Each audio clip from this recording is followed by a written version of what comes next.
వీడు అమ్మాయి ఒళ్ళో పడుకున్నాడంట, విషయం తాగేసి వచ్చి. అప్పుడు అమ్మాయి అడుగుతుందంట, ఎప్పుడు లేని ఇంత దూరం తీసుకొచ్చా, నా ఒళ్ళో పడుకొని మరి మాట్లాడుతున్నావు ఏంటి అని అడిగిందంట. అప్పుడు అబ్బాయి అంటున్నాడంట, కాసేపు నువ్వేం మాట్లాడుకో, నేను చెప్పింది మాత్రమే విను అన్నాడంట. వాడు ఏం చెప్తున్నాడంటే, నీతో ప్రతి క్షణం గడపాలనిపించేది, పెళ్లికి ముందే కాదు పెళ్ళైన తర్వాత కూడా నేను చాలా ప్రేమించాలనిపించింది. ఇలాగే నీ ఒళ్ళో పడుకొని నీతో చాలా కబుర్లు చెప్పాలనిపించింది.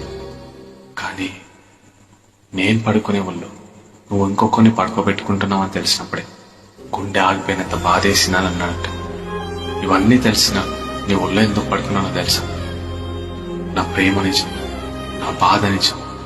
నేను పడుతున్న బాధ ఇంకొకటి పడకూడదని, నీ ఒళ్ళో పడుకునే చివరి వ్యక్తి నేనే కావాలని విషం తాగేసి వచ్చి పడుకున్నానని చెప్పి చచ్చిపోయాడట. ఈ కథ జరిగి 10 సంవత్సరాలు అవుతుందంట. అమ్మాయికి పెళ్ళైపోయిందంట, ఒక బాబు పుట్టాడంట. ఆ బాబుకి పాలివ్వడానికి తన ఒళ్ళో పడుకోబెట్టుకున్న ప్రతిసారి వీడే గుర్తుకొస్తున్నాడంట. తను చేసిన మోసం ప్రతి క్షణం గుర్తొచ్చి నరకం చూస్తుందంట. కానీ ప్రేమకి చావు మాత్రం పరిష్కారం కాదు, గుర్తుపెట్టు.